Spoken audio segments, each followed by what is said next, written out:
Dear students, good morning. मैं doctor Rozy Shah. आज मैं बीए सेकेंड ईयर के सेकेंड पेपर में नया टॉपिक शुरू करने जा रही हूँ, जाति, कास्ट। अगर आपको ध्यान हो तो फर्स्ट ईयर में भी स्तरीकरण का टॉपिक जब हमने पढ़ा था, उसका अध्ययन किया था, तो हमने जाति के संबंध में जाना था। तो चलिए एक बार फिर से मैं आपको जाति के अर्थ से इस चैप्टर को प्रारंभ करती हूँ।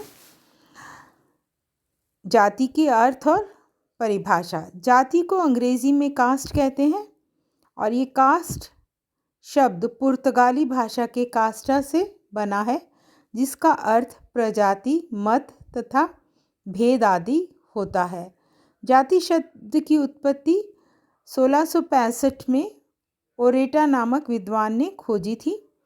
मजूमदार और मदान लिखते हैं, उनके अनुसार जाति एक बंद वर्ग है। कूले के अनुसार जब एक वर्ग पूर्णतः वंशानुक्रमण पर आधारित होता है तब हम उसे जाति कहते हैं। केतकर अनुसार जाति एक सामाजिक समूह है जिसकी दो विशेषताएं हैं। एक, सदस्यता उन्हीं लोगों तक सीमित होती है जो इस समूह में जन्म लेते हैं। दूसरा, सदस्यों को एक कठोर सामाजिक नियम द्वारा समूह से बाहर विवाह करने की मनाही होती है।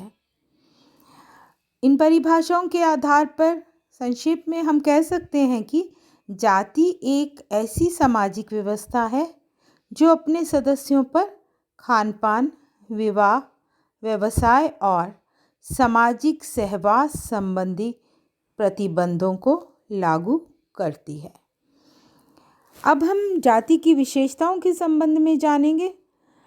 Doctor Ghurye, NK. दत्ता एवं हटन आदि विद्वानों ने जाति की परिभाषा के स्थान पर इसकी जाति की विशेषताओं का उल्लेख किया है।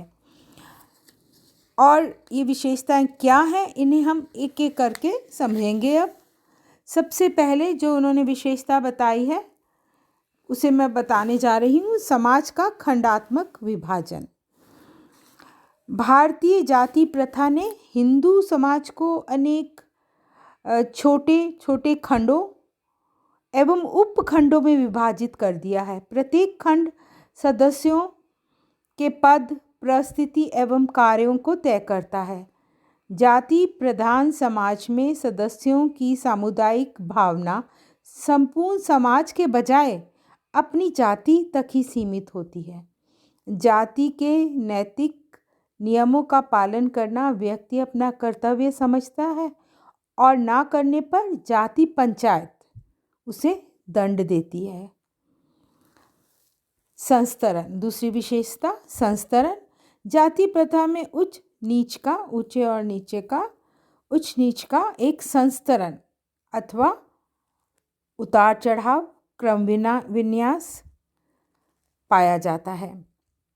समाज में प्रत्येक जाति की एक निश्चित सामाजिक स्थिति होती है और इस व्यवस्था में ब्राह्मण सबसे ऊपर और उसके बाद क्षत्रिय, उसके बाद वैश्य और तथा उस सबसे नीचे शूद्र या अछूत जातियां हैं।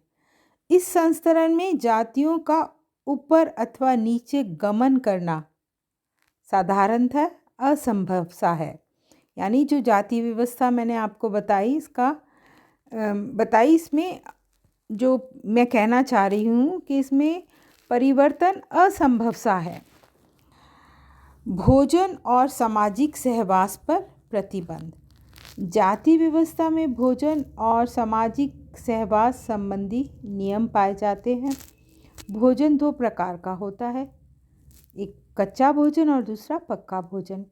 कच्चा भोजन एक व्यक्ति अपने से ऊंची व अपनी जाति के सदस्यों के हाथ का बना होने पर ही ग्रहण करता है, जबकि पक्का भोजन अपने समक्ष अथवा अपने से नीची जातियों के हाथ का भी ग्रहण कर सकता है, किंतु अछूत एवं शूद्र जातियों का नहीं।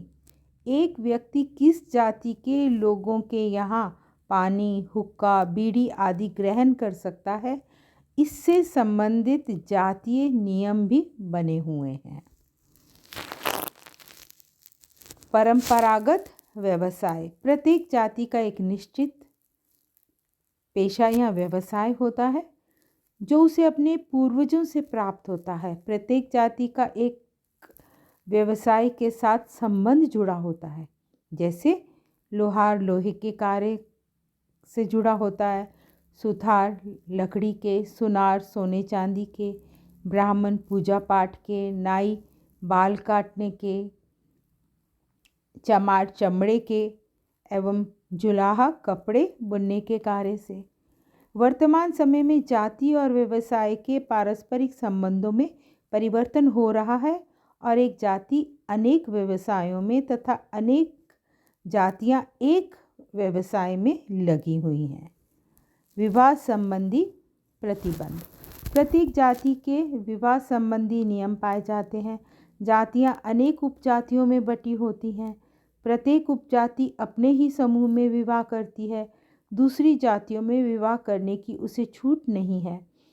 ऐसा करने वाले को कभी कभी जाति से बहिष्कृत भी कर दिया जाता है। जाति अंतर्विवाही जाति प्रथा का सार तत्व है। जाति अंतर्विवाही होती है और यही जाति का सार तत्व है। जाति जन्म से निर्धारित होती है। एक जाति एक व्यक्ति को जन्म से प्राप्त होती है। एक व्यक्ति जिस जाति में जन्म लेता है जीवन पर्यंत उसी जाति का सदस्य बना रहता है। अपने जीवन काल में वह जाति बदल नहीं सकता है। सामाजिक व धार्मिक निर्योग्यता एवं विशेषाधिकार। यहाँ पर निर्योग्यता नहीं है, निर्योग्यताएं हैं। यहाँ पर जो लास्ट विशेषता, जो मैंने अंतिम विशेषता आपको बताई है, सामाजिक व धार्मिक निर्योग्यताएं एवं विशेषाधिकार। निर्योग्यता का मतलब होता है किसी चीज़ के योग्य ना समझना कि आप इस चीज़ के योग्य नहीं हैं। और विशेषाधिकार किसी को विशेष अधिकार प्रदान करना। जाति व्यवस्था में प्रत्येक जाति को कुछ विशेषाधिकार अथवा निर्योग्यताएं प्राप्त होती हैं। ऊंची जातियां अनेक सामाजिक, राजनीतिक, धार्मिक विशेषाधिकारों का उपयोग करती हैं। निम्न जातियों को कई सुविधाओं से वंचित किया जाता है। अछूतों को सड़क पर चलने, सार्वजनिक कुओं, तालाबों, मंदिरों आदि का उपयोग करने की मनाही रही है।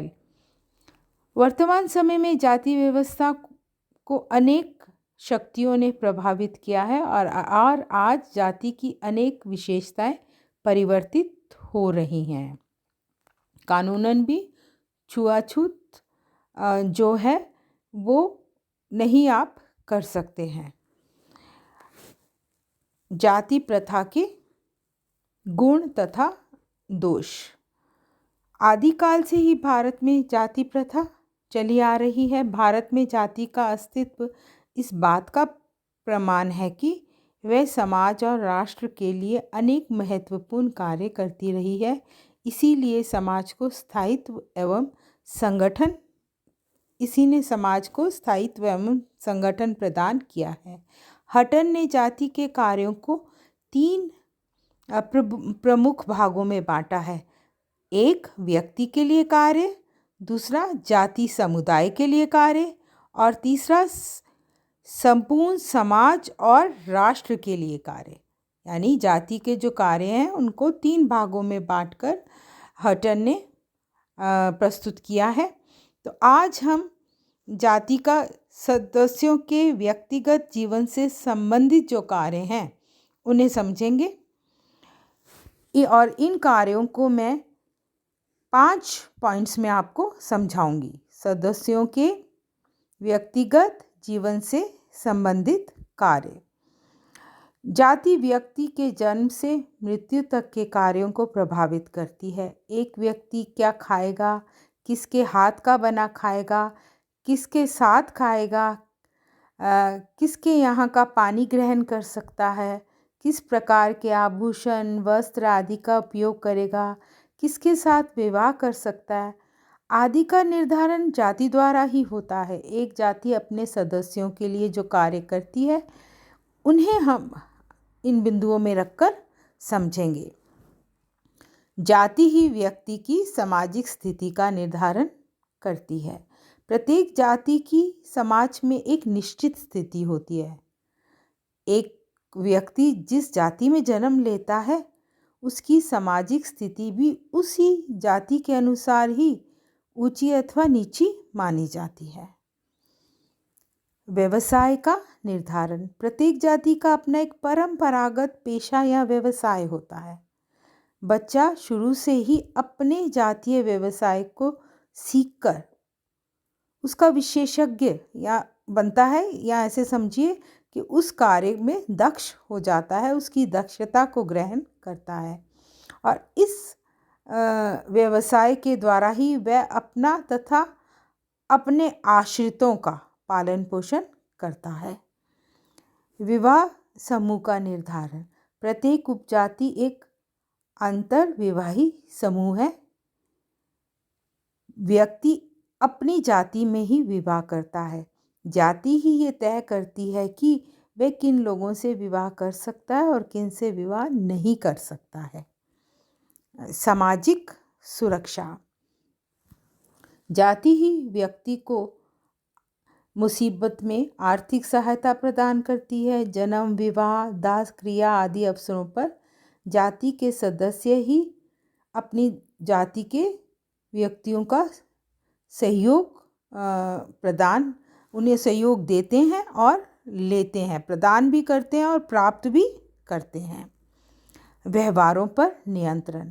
जाति व्यक्ति के व्यवहार पर नियंत्रण रखती है। खान पान, विवाह, व्यवसाय, जातियों के पारस्परिक संबंधों आदि को लेकर प्रत्येक जाति के नियम बने हुए हैं जिनका एक व्यक्ति को पालन करना होता है।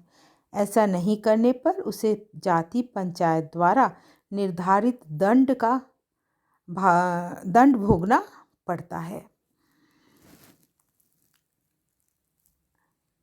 और अब हम अपनी नेक्स्ट क्लास में जाति समुदाय से जो संबंधित कार्य हैं उनको समझेंगे, जानेंगे।